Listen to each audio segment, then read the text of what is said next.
ভাই অনেকগুলো প্রশ্ন আছে আপনাদের, আমরা সংক্ষেপে যতটুকু পারি অল্প অল্প করে হলেও প্রশ্নের উত্তর দেই। অনেকগুলো প্রশ্ন আছে, বিসমিল্লাহ। জামাতে সালাত আদায়ের সময় কাতারের মাঝে কতটুকু ফাঁকা রাখা উচিত?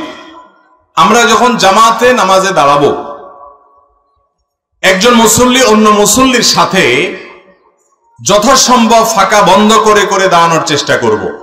কারণ নবী করিম সাল্লাল্লাহু আলাইহি সাল্লাম অনেকগুলো নির্দেশ করেছেন, অনেকগুলো নির্দেশ। সুদ্দুল ফরাজ, তোমরা কাতারের ফাঁকা বন্ধ করো। নবীজি সাল্লাল্লাহু আলাইহি ওয়াসাল্লাম আমাদেরকে বলেছেন, লিনু বিআইদি ইখওয়ানিকুম, তোমরা পাশে যে নামাজি ভাই আছে তার জন্য তোমার কাঁধটাকে নরম করে দাও, মানে মিলে মিলে দাঁড়াও। এরকম শক্ত হয়ে যাতে কেউ মিশতে পারে না এরকম থাকিও না, একটু নরম হও আশপাশে মুসল্লিদের জন্য। এবং তিনি বলছেন, লা তাদাউল ফুরুজাত লিশ-শায়তান, কাতারের মধ্যে ফাঁকা জায়গা শয়তানের জন্য রাখিও না, এগুলো বন্ধ করো। অথচ আমাদের দেশে অনেককে দেখা যায় ব্যাপারে আমরা অবহেলা করি, কাতারের মধ্যে ফাঁকা রাখি। আছে না নাই? কাতারের মধ্যে ফাঁকা রাখবেন না। কাতারকে যতটুকু বন্ধ করা সম্ভব ততটুকু বন্ধ করবেন। একেবারে শতভাগ বন্ধ করতে পারবেন না, কিন্তু যত সম্ভব বন্ধ করবেন। বুখারী হাদিসে আসছে, নবী করিম সাল্লাল্লাহু আলাইহি ওয়াসাল্লাম বলেছেন, খায়রুকুম আলিয়ানুকুম মানাকা ফিস সালাহ, তোমাদের ভিতরে যে ব্যক্তি তার পাশের নামাজি ভাইয়ের জন্য কাঁধটাকে নরম করে দেয়, মানে কেউ কাছে এসে মিশে দাঁড়ালে সে সেটাকে অ্যাপ্রিসিয়েট করে, কোমল হয় তার প্রতি, তো সে হলো তোমাদের মধ্যে সবচেয়ে উত্তম মানুষ। এবং নবীজি সাল্লাল্লাহু আলাইহি ওয়াসাল্লাম যখন ইমামতি করতেন, তিনি ইমামতি করার সময় ইকামতের পর তিনি কাতার সোজার জন্য বলতেন, সাউ সুফুফাকুম, তোমরা তোমাদের কাতারগুলোকে সোজা করো, কাতারের ফাঁকা বন্ধ করো, শয়তানের জন্য জায়গা রাখবা না। বিভিন্ন রকমের নির্দেশনা দিয়ে দিতেছেন, অনেকগুলো নির্দেশ সূচক ক্রিয়া তিনি ব্যবহার করতেন। এখান থেকে বোঝা যায় কাতারের মধ্যে ফাঁকা রাখা উত্তম না বন্ধ করা উত্তম? বন্ধ করা উত্তম। কিন্তু আমরা অনেকে বন্ধ করি না। অনেকে আছে, কাছের কোনো ভাই যদি বন্ধ করতে আসে উল্টা তারে আরো বকা দেয়, ভাই গায়ের দিকে ছুটছেন কেন? আছে না না এরকম লোক? এটা করা যাবে না। আবার বন্ধ করতে গিয়ে আরেকজনের গায়ের উপরে পড়ে যায় না, তার বিরক্তির কারণ হয়েন না, সেটাও মাথায় রাখতে হবে। অতএব কাতার বন্ধ, ফাঁকা বন্ধ করা এটা গুরুত্বপূর্ণ একটা আমল, এবং কাতার সোজা করা আরেকটা আমল। নবীজি বলেছেন যে তোমরা কাতার সোজা করো, লা তাখতালিফু ফাতাখতালিফু কুলুবুকুম, তোমরা কাতার বাঁকা করিও না, তাহলে তোমাদের অন্তরগুলো বাঁকা হয়ে যাবে, মতপার্থক্য তৈরি হবে, মিল মহব্বত থাকবে না। এজন্য মিল মহব্বত যেন থাকে, কাতার সোজা করতে হবে এবং ফাঁকা বন্ধ করার চেষ্টা করতে হবে। স্বামী খারাপ কাজে জড়িত আছে, যেমন বিভিন্ন সমিতির সাথে জড়িত, আমি সেটা জানি কিন্তু বাধা দিলে মানে না, এখন আমার করণীয় কি? আমাদের কোন এক বোন প্রশ্ন পাঠিয়েছে, স্বামী যদি কোনো সুদের কারবারের সাথে জড়িত হয়, কোন হারাম লেনদেনের সাথে জড়িত হয়, তাহলে স্বামীকে তার স্ত্রী ভালোবাসা দিয়ে, মমতা দিয়ে, স্নেহ দিয়ে, আবদার দিয়ে ফিরিয়ে আনার চেষ্টা করবে। আমি প্রায় বলার চেষ্টা করি, স্বামী স্ত্রীর মধ্যকার সম্পর্কটা এরকম যে একজন আরেকজনকে ভালোবাসা দিয়ে অনেক কিছু আদায় করতে পারে। যদি একান্ত অমানুষ না হয় তাহলে সেক্ষেত্রে তাকে ভালোবাসা দিয়ে এটা আদায় করা সম্ভব। এটা চেষ্টা করতে হবে। সবকিছু তোমার জন্য উজাড় করতে চাই, প্লিজ তুমি ফিরে আসো। আর যে স্বামী একজন দিনদার স্ত্রী পাইছে, যে স্ত্রী হারাম থেকে বাঁচতে চায়, এই স্বামীর চাইতে কোপাল পোড়া স্বামী দুনিয়াতে আর কে আছে যে একজন ভালো স্ত্রী পাইছে? বেশিরভাগ স্বামীরা নষ্ট হয় বউয়ের কারণে। বউ বলে যে টাকা চাই, পয়সা চাই, শাড়ি চাই, চুড়ি চাই, স্বর্ণ চাই, গহনা চাই। এই জন্য স্বামীরা মনে না চাইলেও হারাম খায়, কারণ বউয়ের আবদার পুরা করা লাগে, চাপ আছে বাসা থেকে। আর এই ভদ্রলোকে তার স্ত্রী হারাম খেতে চায় না, কষ্টে চলতে চায়, তারপরও হারাম থেকে বাঁচতে চায়, নুন পান্তা খেয়ে থাকতে চায়, তারপরও হারাম খেতে চায় না। আর এই কোপাল পোড়া সমিতিতে সুদের জন্য ঘুরে বেড়াচ্ছে। তাহলে বোঝা গেল এর চাইতে বড় কোপাল পোড়া আর নাই, যে এত বড় নেয়ামত সে ঘরে পাইছে। ওয়া খায়রু মাতা'আদ দুনিয়া আল মারআতুস সালিহা, নেক এবং ভালো স্ত্রী যদি কারোর কপালে জোটে, তো দুনিয়াতে তার যত সম্পদ আছে, যত দামি কিছু আছে, এর মধ্যে সবচেয়ে মূল্যবান সম্পদ তার ঘরে আছে, তার একজন নেককার স্ত্রী আছে যে আল্লাহকে চিনে। ভাইরা আমার, এই জন্য স্বামীকে স্ত্রী নসিহত করে ফিরে আনার চেষ্টা করবে, অন্যদেরকে দিয়ে বুঝাবে, প্রেসার ক্রিয়েট করবে। যদি কোনোভাবে ফেরত আনা না যায় এবং স্বামীর হালাল হারাম দুই রকম উপার্জন থাকে, তিনি চেষ্টা করবেন হালালটা তার সংসারে খরচ করার, হারামটা থেকে অ্যাভয়েড করার চেষ্টা করবেন। যদি একান্ত তার কোনো উপায় না থাকে, বাধ্য হয় হালাল হারাম মিশ্রিত দেয় স্বামী, এবং তিনি কোনোভাবে নিয়ন্ত্রণ করতে না পারেন, তিনি চেষ্টা করছেন, আল্লাহর কাছে মাফ চাচ্ছেন, এটুকুর কারণে আশা করা যায় আল্লাহ তাআলা তাকে মাফ করবেন, তার গুনাহ হবে না। কিন্তু পাপিষ্ঠ স্বামী বুঝে শুনে অপরাধ করলে আল্লাহর কাছে সে কিন্তু পার পাবে না। এরপরে প্রশ্ন হলো, স্বামী বেনামাজি এবং মুনাফিকের যে 3টি লক্ষণ কোরআন ও হাদিসের মধ্যে দেয়া আছে, সে তার মধ্যে আছে, এখন এই স্বামীকে ছেড়ে দেওয়া যাবে কি? এটি একটু জটিল। মুনাফিকের লক্ষণ থাকলেই স্বামী ছাড়া যাবে না। মুনাফিকের লক্ষণ থাকা মানে কিন্তু মুনাফিক না বা কাফের না। আয়াতুল মুনাফিকি সালাস, হাদিসে আসছে মুনাফিকের আলামত এবং মার্কা হলো 3টা। কয়টা মার্কা মুনাফিকের? ইযা হাদ্দাসা কাযাবা, যখন সে কথা বলবে মিথ্যা কথা বলবে। যখন সে কথা বলবে কি বলবে? যদি কথায় কথা মিথ্যা কথা বলে, এটা হলো মুনাফিকের আলামত। কথায় কথা যদি মিথ্যা বলে, এটা কিসের আলামত? মুনাফিকের আলামত। ইযা হাদ্দাসা কাযাবা। ওয়া ইযা ওয়া'আদা আখলাফ, ওয়াদা করলে খেলাফ করে, কথার কোনো ঠিক নেই, আজকে বলে 3 দিন পরে হয়, সবার সাথে যেমনি সেমনি ওয়াদা করে আর খেলাফ করে, এটা মুনাফিকের মার্কা নম্বর 2। আর মুনাফিকের 3 নম্বর মার্কা হলো ওয়া ইযা আতুমিনা খান, তার কাছে আমানত রাখা হলে সে আমানতের খেয়ানত করে। তার কাছে আমানত রাখা হলে কি করে? সে আমানতের খেয়ানত করে। কথা বলছে কাউকে না বলার জন্য, সে সবার আগে বলে বেড়ায়। টাকা জমা দিছে, মেরে দেয়। আমানতের ঠিক ঠিকানা নাই। এই 3টা হলো মুনাফিকের মার্কা। কথায় কথা মিথ্যা বলা, ওয়াদা করলে ওয়াদা রক্ষা না করা, আর আমানতের খেয়ানত করা। এই 3টা হলো মুনাফিকের মার্কা। এই মার্কাগুলা কারোর মধ্যে থাকলে লক্ষণ খারাপ, মুনাফিকের লক্ষণ আছে। কিন্তু এটাকে নেফাকে আমলি বলে, কর্মগত মুনাফিক বলে। এটার ফলে মানুষ বেঈমান হয়ে যায় না, কাফের হয়ে যায় না। তাহলে তো মুসলমান একটাও খুঁজে পাওয়া যেত না। কারণ কথায় কথা মিথ্যা বলে এরকম মানুষের অভাব আছে দেশে? ওয়াদা করে আর ওয়াদা ঠিক রাখে না, এরকম মানুষের অভাব আছে? আপনাদের এলাকায় অভাব আছে এরকম মানুষের? তাহলে তো মুসলমানই টিকা পাওয়া যাবে না। এই জন্য এগুলো থাকলে মানুষ কাফের হয়ে যায় না। কোন নারী তার স্বামীর মধ্যে 3 আলামত যদি দেখেন, তাহলে তাকে কাফের মনে করে তার থেকে বিচ্ছেদ হওয়ার কোনো প্রয়োজন নাই, যৌক্তিকতাও নাই, বরং তাকে নসিহত করে ভালো করার চেষ্টা করবেন।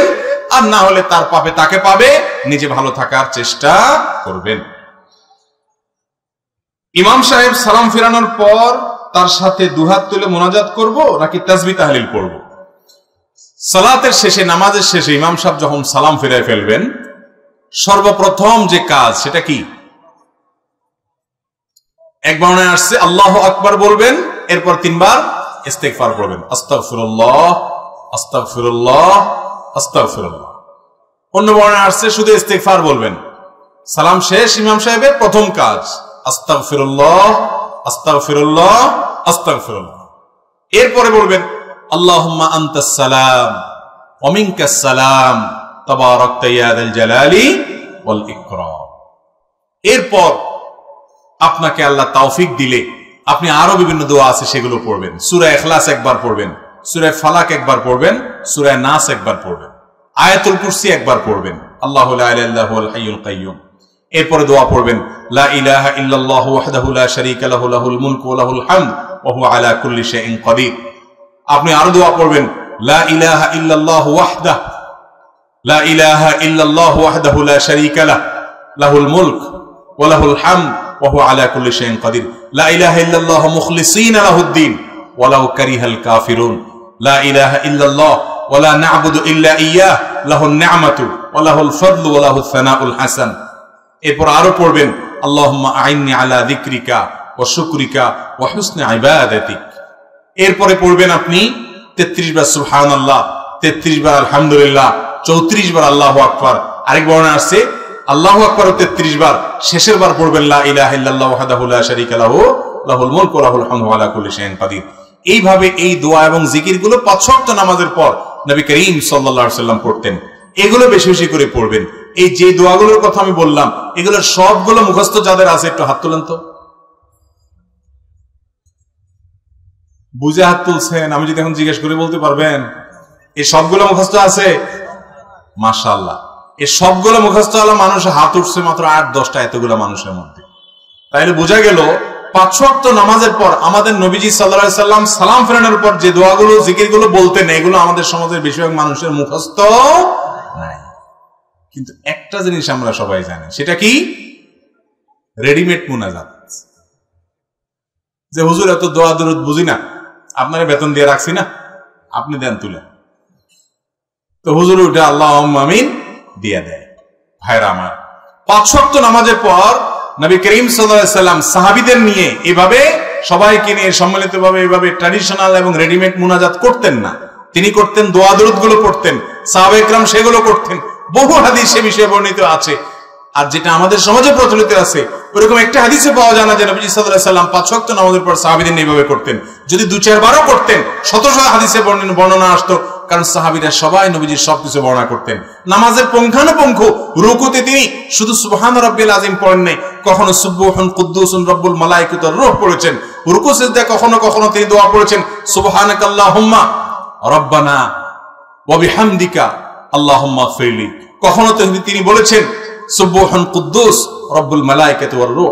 কখনো তিনি বলেছেন সুবহানাদিল জাবারুত ওয়াল মালাকুত ওয়াল কিবরিয়া ওয়াল আযমা। রুকুতে সিজদাতে তিনি কি কি পড়তেন সেটা পর্যন্ত সাহাবীরা বর্ণনা করেছেন। তাহলে সালাম ফেরানোর পর সবাইকে নিয়ে যদি এইভাবে ট্র্যাডিশনাল দোয়া আমরা যেভাবে করি এভাবে যদি করতেন, অবশ্যই সেটা হাদিসে আসতো না? তো আমরা ওই রেডিমেডটা জানি, সুন্নাত যেটা আছে সেটা জানি না। সুন্নাতটা শেখার চেষ্টা করবেন তো ইনশাআল্লাহ। আমরা সুন্নাহ ফাউন্ডেশন থেকে ছোট্ট একটা পকেট কার্ড তৈরি করেছি, মাত্র 2 টাকা দাম। এটা আপনারা এলাকাতে মুসল্লিদের বিতরণ করেন, মানুষকে ফ্রি দেন, মানুষ এটা পকেটে রেখে পড়তে পারবে। সালাম ফেরানো শেষ, পড়ে পড়ে মুখস্থ করে ফেরান, একসময় কার্ড লাগবে না, নিজে নিজে পড়তে পারবেন। 5 ওয়াক্ত নামাজের পরে দোয়া এবং জিকির তাসবিহ তাহলিল পাঠ করা, এটাই হলো সুন্নাত। হ্যাঁ, এরপর বা এর আগে আপনার কখনো কোনোদিন নামাজের পরে দোয়া কবুল হয়, আপনার মনে চাইছে আল্লাহর কাছে কিছু পেশ করবেন, আপনি অবশ্যই হাত তোলেন, হাত তুলে আল্লাহর কাছে চান, দোয়া করেন, চোখের পানি ফেলেন, কোনো অসুবিধা নেই। কিন্তু এই রেডিমেড জিনিস করিয়েন না যে কি চান আপনি নিজেও জানেন না। 99.9% মুসল্লি আমাদের দেশে 5 ওয়াক্ত নামাজের পরে ওই হুজুরের সাথে হাত তোলে আর হাত নামায়। হুজুর কি বললো কি না বললো কি হইলো উনি কিছুই জানে না, উনি শুধু তুললো আর নামাইলো। আশপাশে কেউ না তুললে পাশ থেকে দেখবেন অনেকে গুতায় যে বসে আছেন কেন। হয়তো ইমাম সাহেবের সাথে হাত তুলছে বেচারা, ইমাম সাহেবের হয়তো আজকে 4টা জিনিস আল্লাহর কাছে চাওয়া দরকার, সেগুলো চাওয়া শেষ, ইমাম সাহেব হাত নামায় ফেলছে। ভদ্রলোকের হয়তো একটু পেটে ব্যথাও আছে, জন্য আল্লাহর কাছে একটু বাড়ায় দোয়া করতেছে, তাও দেখবেন পাশ থেকে গুতা, এই হুজুর হাত নামায় ফেলছে, তুমি এখনো কি করো? দেখেন না আপনারা এগুলো? ভাইরা আমার, দোয়া হবে মনোযোগের সাথে। আপনি 5 ওয়াক্ত নামাজের পরে আল্লাহর কাছে কিছু চাইতে চাইলে অবশ্যই আপনি দোয়া করতে পারেন একা একা, আপনার মতো করে আপনি আল্লাহর কাছে আল্লাহ প্রশংসা করে দুরূদ পাঠ করে নবীর প্রতি, এরপরে আল্লাহর কাছে মনের চাওয়াগুলো পেশ করবেন। কিন্তু এটার জন্য ট্র্যাডিশনাল যে রূপ আমরা দিয়েছি বা দেখতে পাচ্ছি, এটা নবী করিম সাল্লাল্লাহু আলাইহি ওয়াসাল্লাম 5 ওয়াক্ত সালাতের পরে বা খুলাফায়ে রাশিদা কেউ করতেন বলে প্রমাণিত নয়। 10 বছর নবীজি ইমামতি করেছেন, 10 বছর। এই 10 বছরে হাজার হাজার রাকাত তিনি ইমামতি করেছেন, সম্ভবত 18,000 ওয়াক্ত তিনি ইমামতি করেছেন। 4 খোলাফা 30 বছরে তারা যা ইমামতি করেছেন, এই 10 আর 30 এই পুরো 40 বছর মিলালে প্রায় 80,000 ওয়াক্তের মতো নামাজ হয় কম বেশি। অথচ এর ভিতরে যদি 2-10 বারও একই কাজ করতেন, 1-2 বারও করতেন, বহু হাদিসে সেটি বর্ণনা আসতো। বিধায় ভাইরা, আমরা সুন্নাত জিন্দা করব, সেটা হলো 5 ওয়াক্ত সালাতের পর তাসবিহ তাহলিল হাদিস বর্ণিত জিকির এবং দোয়াগুলা করব ইনশাআল্লাহ। কারণ ইবাদত করতে হবে কার পদ্ধতি অনুযায়ী? নবী করিম সাল্লাল্লাহু আলাইহি ওয়াসাল্লামের পদ্ধতি অনুযায়ী। এরপরে প্রশ্ন হলো, মালাকুল মউত ফেরেশতা কি একজনই? যদি তিনি একজনই হয় তাহলে একই সময় পৃথিবীর বিভিন্ন স্থান থেকে মানুষের জান কিভাবে কবজ করে? মাশাআল্লাহ, মালাকুল মউত তিনি একা, কিন্তু তার সাথে বিশাল আল্লাহর দেওয়া বাহিনী আছে। মালাকুল মউত তিনি অদৃশ্যের জগতের বাসিন্দা, আলমুল গায়েব বলা হয় এটাকে। আমরা দৃশ্যমান জগতের বাসিন্দা। আমরা আমাদের মতো করে আল্লাহর ফেরেশতাকে তুলনা করি বা চিন্তা করি তাহলে ভুল হবে। আল্লাহ রাব্বুল আলামিন অনেক ফেরেশতা তৈরি করেছেন, তাদের যে দক্ষতা, তাদের যে যোগ্যতা, তাদের যে কোয়ালিটি দিয়েছেন, সেগুলো আমরা আমাদের মতো করে দেখলে হবে না। জিবরিলকে আল্লাহ রাব্বুল আলামিন কতগুলো ডানা দিয়েছেন? শত শত ডানা, এবং ডানার প্রসারতা এত যে পূর্ব পশ্চিমকে পরিব্যাপ্ত করে ফেলে। আল্লাহ তাআলা দিয়েছেন না দেন নাই? তো তিনি যা পারেন আমরা তা পারি না। আমরা একা হলে যেটা পারি, ফেরেশতারা একা হলে তার চাইতে হাজারো লক্ষ কোটি বা অগণিত গুণ বেশি পারেন। তাছাড়া মালাকুল মউতের সাথে নিয়োজিত আল্লাহর অনেক ফেরেশতারা ডিউটি পালন করে, তিনি একা না, তিনি তাদের গ্রুপ লিডার। বিধায় কিভাবে সবার রূহ কবজ করে এটা নিয়ে আমার টেনশন, আপনার টেনশন না করলেও চলবে। এরপরে প্রশ্ন হলো, আমি নিয়মিত 5 ওয়াক্ত সালাত আদায় করতাম, কিন্তু একদিন ফজরের নামাজের সময় শরীরে কাঁপুনি দিয়ে উঠে, এরপর থেকে সবসময় নামাজের সময় শরীরের কাঁপুনি দেয়। এই কারণে আমি নামাজ ও অন্যান্য ইবাদত করতে পারি না। এই বিষয়ে আমি অনেক চিকিৎসক দেখিয়েছি, কিন্তু অবস্থার কোনো পরিবর্তন হয় না। আমার করণীয় কি? এটা বেশিরভাগ সম্ভাবনা হলো ব্ল্যাক ম্যাজিক বা দুষ্ট জিনের ভয়ঙ্কর কোনো উপদ্রবের কারণে হতে পারে। এরকম হয়েছে কিনা সেজন্য কোরআন এবং হাদিসের আলোকে যারা ঝাড়ফুঁক করেন সে সমস্ত রাকিদের শরণাপন্ন হতে হবে। রাকিদের ঝাড়ফুঁকের মাধ্যমে এই ধরনের রোগী খুব দ্রুত শনাক্ত হয়ে যায়। আমি এরকম এক রোগী দেখেছি যে তিনি আজান শুরু হয়ে গেলে পাগলের মতো ছুটাছুটি করতে থাকেন এবং তার শরীরটা লোহার মতো শক্ত হয়ে যায়, টাইট হয়ে যায়, টিপ দিলেও আঙ্গুল ঢুকে না। আমার বাসায় আসছে একবার, ভয়ঙ্কর অবস্থা। উনি প্রবাসে ছিলেন মিডল ইস্টে, সেখান থেকে আসছেন। তো আমি এক রাকির সাথে যোগাযোগ করে দিছি, কারণ আমি নিজে রুকিয়া করি না, জানি না। এই সম্পর্কে যারা এক্সপার্ট আছে 2-4 জনকে চিনি, তাদের ঠিকানা দিয়ে দিছি তাদের সাথে যোগাযোগ করার জন্য। এরকম দুষ্ট জিন বা ব্ল্যাক ম্যাজিকের কারণে, দুষ্ট জিন উপদ্রবের কারণে এরকম অস্বাভাবিক ধরনের সমস্যা অনেক সময় তৈরি হয়। এগুলো থেকে আমরা যেন সবসময় নিজেরা নিরাপদ থাকতে পারি, সেজন্য আমাদের কয়েকটা কাজ করতে হবে। নাম্বার 1, সকাল সন্ধ্যার আমলগুলো নিয়মিত করবেন। আয়াতুল কুরসি, 3 কুল, বিসমিল্লাহিল্লাযী লা ইয়াদুররু মা ইসমিহি, এগুলো নিয়মিত পড়বেন সবসময়। বাসার সবাইকে শিখাবেন পড়ার জন্য। নাম্বার 2, বাসা বাড়িতে ঢোকার সময় বিসমিল্লাহ বলে ঢুকবেন, খাওয়ার সময় বিসমিল্লাহ বলে খাবেন, ওয়াশরুমে যাওয়ার সময় বিসমিল্লাহ যাবেন। ওয়াশরুমে শয়তান থাকে, দুষ্ট জিনের ঠিকানা হলো ওয়াশরুম, নোংরা জায়গা, নাপাক জায়গা। এখানে ঢোকার সময় বিসমিল্লাহ বলে ঢুকবেন, বের হওয়ার সময় দোয়া পড়বেন এবং ওয়াশরুমের দরজা বন্ধ করে রাখবেন। বাসা যেই ঢুকবে বিসমিল্লাহ ছাড়া কেউ ঢুকবে না। বিসমিল্লাহ ছাড়া ঢুকলে হাদিসে আসছে শয়তান সাথে ঢুকে, বিসমিল্লাহ বললে আর শয়তান ঢুকতে পারে না। তো এরকম অনেকগুলো আমল আছে, এগুলো যদি নিয়মিত করা যায়, বিশেষ করে সকাল সন্ধ্যার আমল আর যে বিসমিল্লাহর আমল, যেটা বাসায় ঢোকার সময়, খাওয়ার সময় এবং ওয়াশরুমের কথা বললাম। বাসায় কোনো ছবি ইত্যাদি টাঙিয়ে রাখবেন না এবং মিউজিকের ব্যবহার যেন বাসায় না হয় সেটা খেয়াল রাখবেন। ইনশাআল্লাহ আল্লাহ তাআলা হেফাজতে রাখবেন। বিশেষ করে সূরা ইখলাস, সূরা ফালাক, সূরা নাস 3 বার রাত্রে শোয়ার সময় পড়ে শোবেন, সকাল সন্ধ্যা পড়বেন। দুষ্ট জিন থেকে এবং ব্ল্যাক ম্যাজিক থেকে আল্লাহ তাআলা হেফাজত করবেন ইনশাআল্লাহ। সূরা বাকারা এটা তেলাওয়াত করবেন, বাসায় তেলাওয়াত চালু করে রাখবেন, এর মাধ্যমেও এগুলো থেকে আল্লাহ তাআলা হেফাজতে রাখেন। এরপরে প্রশ্ন হলো, আমার আব্বা যৌবনে পদার্পণ করার পর প্রথম 2-4 বছর নামাজ আদায় করেন নাই। এখন তিনি বৃদ্ধ, বয়স প্রায় 70। এমত অবস্থায় এত নামাজ কাজা আদায় করার উপায় নাই, ফিদিয়া আদায় করারও সম্ভব নয়। এমত অবস্থা উপায় কি দয়া করে জানাবেন। 70 বেশি হয়ে গেছে, তার নামাজ আদায় করাও সম্ভব নয়, তাহলে সেক্ষেত্রে এখন আল্লাহর কাছে তিনি মাফ চাইবেন, ইস্তিগফার করবেন, ক্ষমা চাইবেন যে আল্লাহ আমার অজান্তে হয়েছে, আল্লাহ আপনি আমাকে মাফ করে দিন। আল্লাহ রাব্বুল আলামিন ক্ষমাশীল। বান্দার ভুলের কারণে অনুতপ্ত হয়ে, লজ্জিত হয়ে মাফ চাইলে, ভবিষ্যতে সেটা করবে না সংকল্প করলে ইনশাআল্লাহ আল্লাহ তাআলা কি করবেন? মাফ। ইন্নাল্লাহা ইয়াগফিরুয যুনুবা জামিআ। আমাদের অনেক যুবক ভাইরা নিরাশ হয়ে যান, এত পাপ করছি, আল্লাহ আমারে মাফ করবে? আল্লাহ বলেছেন, লা তাকনাতু মির রাহমাতিল্লাহ, আল্লাহর রহমত থেকে তোমরা আশা ছাড়ি দিও না, নিরাশ হইও না। ইন্নাল্লাহা ইয়াগফিরুয যুনুবা জামিআ, আল্লাহ সব গুনাহ মাফ করবেন। তোমাদের দরকার শুধু আল্লাহর কাছে ক্ষমা চেয়ে ফিরে আসা। ওয়া আনিবু ইলাল্লাহ ফাফিরু ইলাল্লাহ, তোমরা আল্লাহর দিকে শুধু দৌড়াও, ধাবিত হও, আল্লাহর রহমতের কোলে যাও, আল্লাহ সব মাফ করবেন ইনশাআল্লাহ।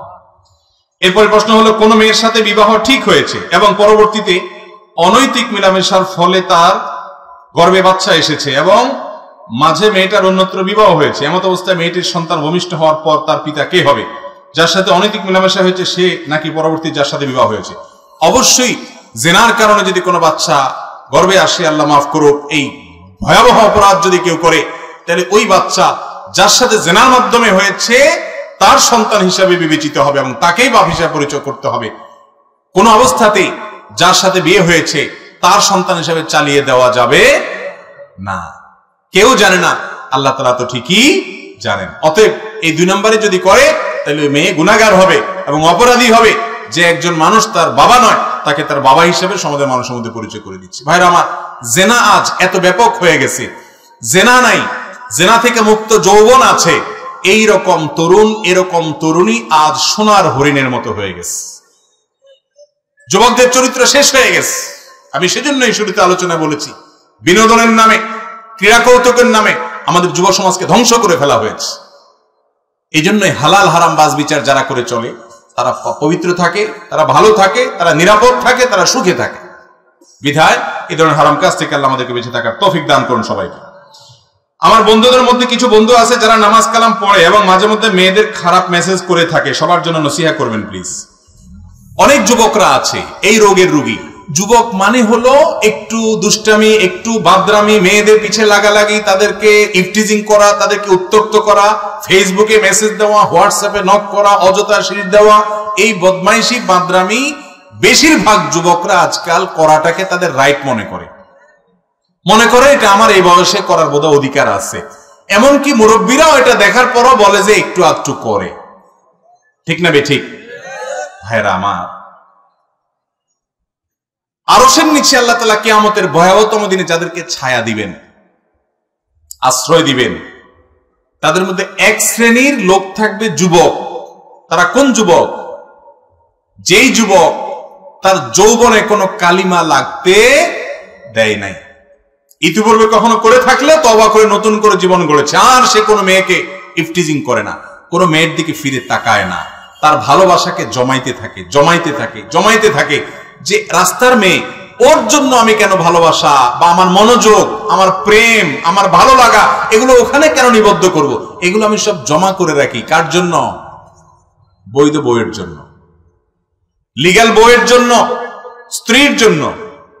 যদি এরকম জমায় রাখতে পারেন, বিয়ের পরে দেখবেন ভালোবাসা আঠার মতো কিরকম হয়। আর অজাগায় কুজাগায় মুখ বালায়া আল্লাহর দেয়া ভালোবাসা আবেগরে নষ্ট করবেন, এরপরে জায়গা মতো দেখবেন আর ভালোবাসা নাই ভিতরে, সব শেষ রাস্তাঘাটে। কথা কি বুঝাতে পারছি?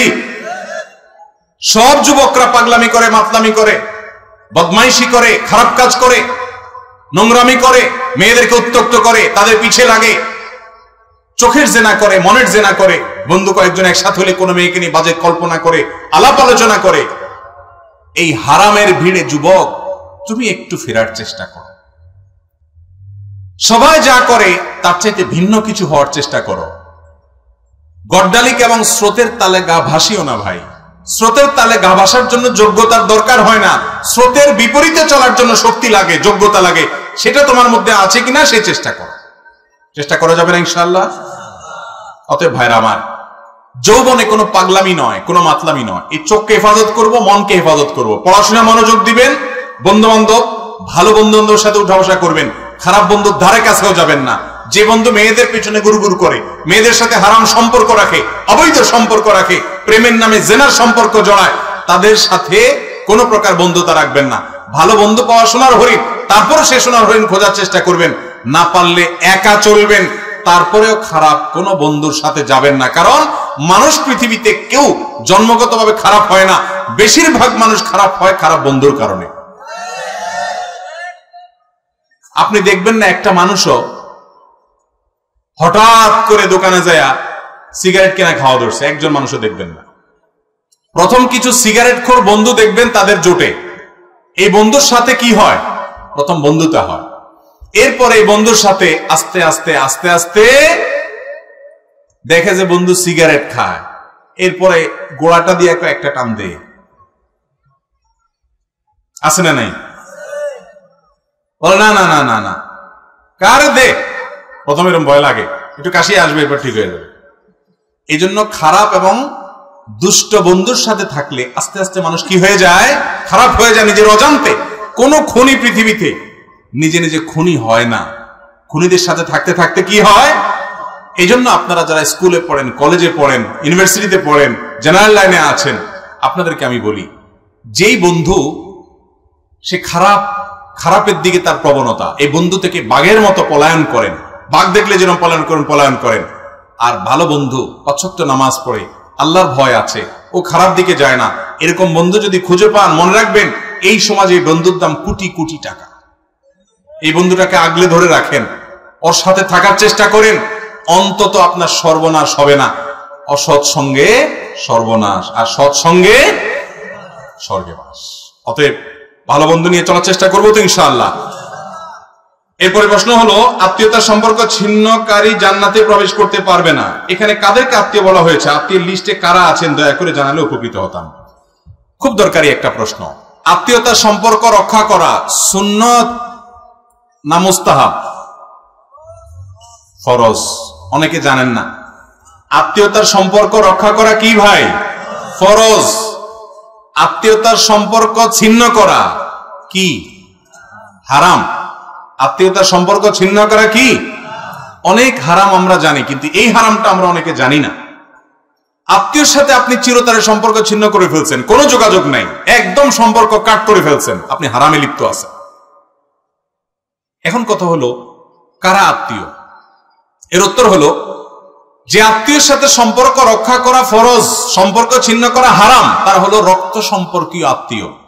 যাদের সাথে আপনার ব্লাডের সম্পর্ক আছে, রক্ত সম্পর্ক আছে, এই আত্মীয়ের মধ্যে এক নম্বরে চলে আসে বাপ এবং সন্তান, মা, বাপ মা এবং সন্তান।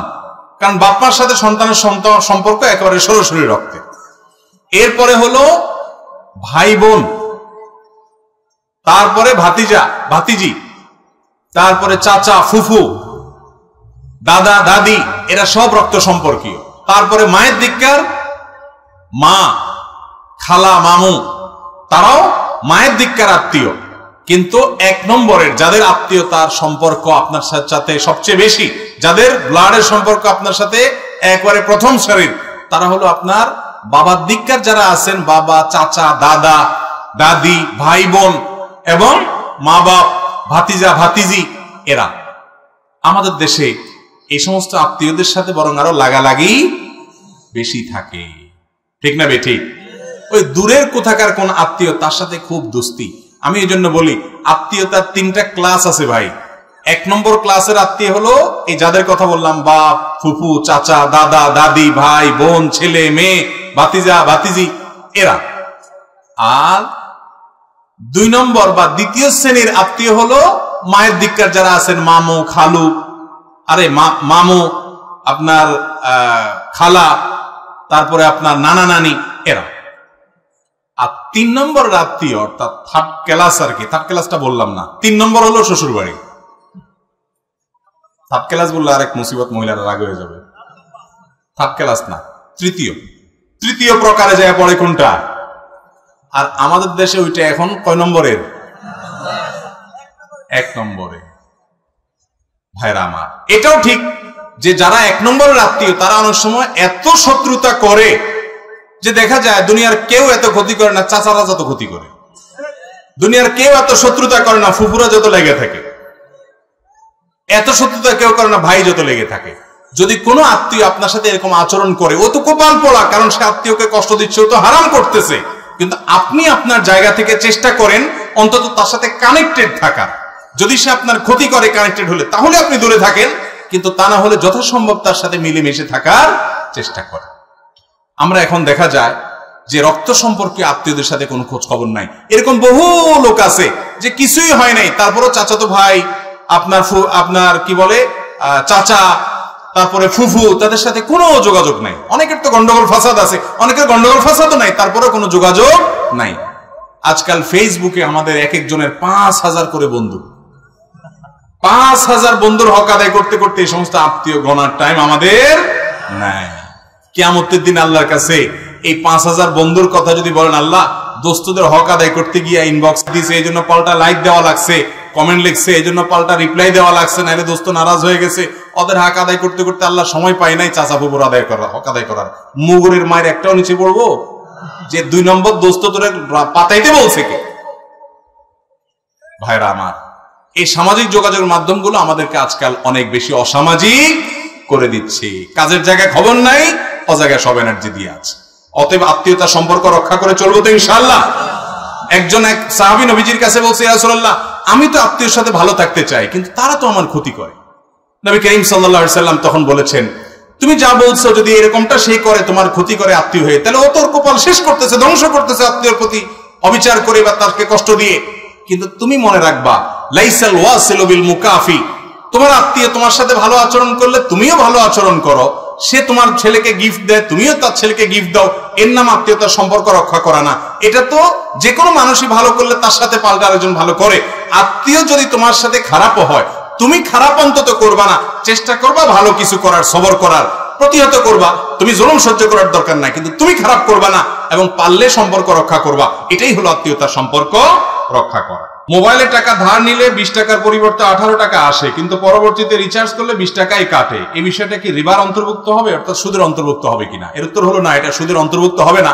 মোবাইলে আমরা প্রায় লোন নেওয়া লাগে অনেকে, যে টাকা শেষ হয়ে গেছে এখন মোবাইল কোম্পানি বলে তুমি লোন নিতে পারো, তো লোন নিলে দেখা যায় 2 টাকা কম দেয়।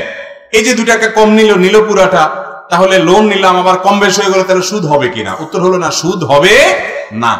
সুদ হবে না এই জন্য যে সুদের যে সংজ্ঞা সেটা এখানে খাটেই না। এটা আসলে ওইরকম আপনার এক্সচেঞ্জ যোগ্য যে নগদ টাকা পয়সা, এই ব্যালেন্সটাকে ওটার মধ্যে ফেলানোই যায় না, যার কারণে সুদ বলা কঠিন। সুদ না, এটাকে সুদ বলা যায় না, সুদ না এটা। আর দ্বিতীয়ত, অনেক কোম্পানি আছে যেগুলো কাটে না, হুবহু যা আছে সেটাই দেয়। আবার অনেক কোম্পানি আছে কাটে, এটা তারা আপনার তাদের যে প্রসেসিং ফি সেটা হিসাবে তারা কাটে। তো প্রসেসিং ফি যদি নাও কাটে, তারপর এটা সুদ হিসাবে গণ্য হবে না। অতএব মোবাইল কোম্পানিগুলো থেকে লোন নেওয়া, ব্যালেন্স আবার সেটা পরিশোধ করা, সেখানে যদি কম বেশি করে সেটা সুদ হবে না। মাওলানা আব্দুল মালিক হাফিজাহুল্লাহ সহ অনেক উলামা ইকরামের ফতোয়া এক্ষেত্রে পরিষ্কার ভাবে আছে, যেটা সুদ হবে না। আমি 5 ওয়াক্ত সালাত আদায় করি, কিন্তু আমি গোপন গুনাহের কাজে আসক্ত। আমি আমার কাজের জন্য অনুতপ্ত হয়ে তওবা করি, কিন্তু আমি পুনরায় সেই গুনাহের কাজে লিপ্ত হয়ে পড়ি। এক্ষেত্রে আমার তওবা কি কবুল হয়? না হলে এর থেকে পরিত্রাণের উপায় কি? গোপন গুনাহের সাথে আমাদের অনেক তরুণ ভাইরা জড়িত, সম্পৃক্ত। এই গুনাহ থেকে বাঁচার জন্য আমি কয়েকটা পরামর্শ সবসময় দেই। এর ভিতরে সবচেয়ে বড় সমাধান, মৌলিক সমাধান, যেটা অনেক সময় ভুলে যায়, আমি সেটা শুরুতে বলি, যেটা হলো বিয়ে করা। বিয়ে করার চাইতে কুইক এবং কার্যকর কোনো সমাধান নাই। অভিভাবক যারা আছেন, সন্তানদের উপযুক্ত হওয়ার পর খুব দ্রুততার সাথে তাদেরকে কাজে লাগান, খুব দ্রুততার সাথে বিয়ে দেওয়ার ব্যবস্থা করেন এবং হেল্প করেন, সহযোগিতা করেন। বিয়ে লেটে করাবেন না। কদিন আগে মাহফিল ছিল কোথায়, ইয়েতে, নারায়ণগঞ্জে। তো এক ভদ্রলোক আইসা বলল, হুজুর, আমাদের এলাকাতে বাপ মারা ছেলে মেয়েকে বিয়ে দিতে চায় না। আমার এক পরিচিত ভাই, তাকে 30 বছরে বিয়ে দিছে, বেচারা 8 বছর ধরে বাচ্চা হয় নাই, এখন বিয়ে হয়েছে 40-এর পরে তার বাচ্চা হয়েছে, সে এখন বুড়া হওয়া ধরছে। তো অনেক এলাকাতে মুরব্বীরা ছেলে মেয়েকে বিয়ে দিতে যায় না। কেন? বলে যে বিয়ে দিলে পরের হয়ে যাবে, যতদিন আলগায় রাখা যায়। এগুলো পাগলামি ছাড়া আর কিছু না। যেটা অমানুষ পরের হবে ওটা এমনিই হবে, আর যেটা মানুষ সেটা বিয়ের পরেও থাকবে। আর বাবা মা বিয়ে দিতে দেরি করার কারণে সন্তান যদি গুনাহে লিপ্ত হয়, তার দায়ভার তাকে বহন করতে হবে। এই জন্য গোপন গুনাহ থেকে বাঁচার জন্য আপনাদের সন্তানরা তলে তলে কত পাপে জড়াচ্ছে আপনি জানেন না। আপনিও পাপী হবেন যদি আপনি অবহেলা করেন তার বিয়ে দেওয়ার ক্ষেত্রে। কোন রকম ডাল ভাতের ব্যবস্থা করতে পারে ছেলে, কোন রকম উপার্জন শুরু করছে, আল্লাহর নাম নিয়ে তাকে বিয়ে দিয়ে দেন এবং তার চরিত্র রক্ষা করেন। সন্তানের চরিত্র দুনিয়ার যে কোনো সম্পদের চাইতে দামি। অনেক বাপমার কাছে চরিত্রের দাম নাই, শুধু পয়সার দামটা আছে তাদের কাছে, আছে না নাই?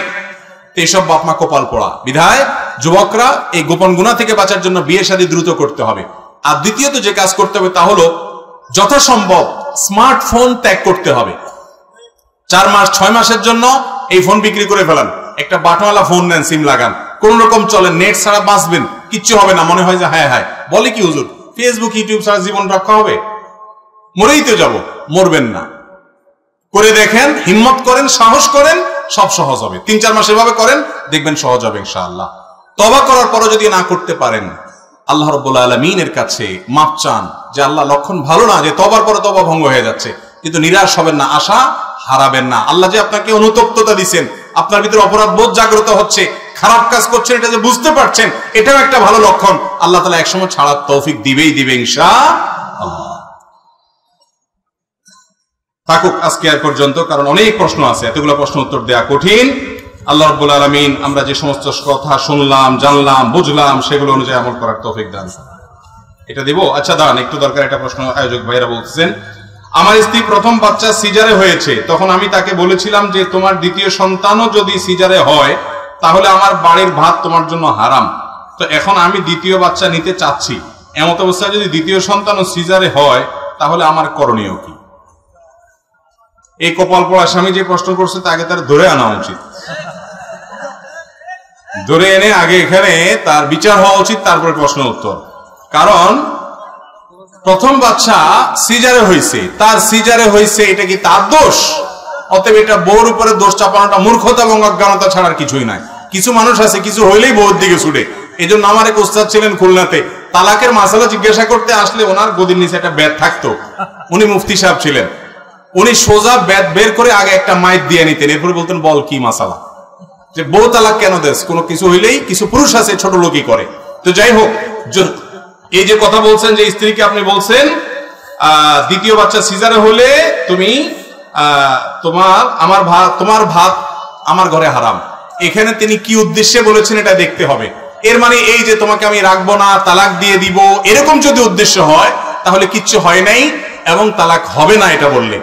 আর যদি এটার দ্বারা উদ্দেশ্য হয় যে দ্বিতীয় বাচ্চা সিজারও হলে তুমি তোমার ভাত আমার ঘরে হারাম, মানে হলো তুমি আমার সাথে তোমার সম্পর্ক থাকবে না, আমি তোমাকে তালাক দিয়ে দিলাম, বাচ্চা হইলে তালাক হয়ে যাবা, এটাকে তালাকে কেনায় ইঙ্গিত সূচক তালাক বলে।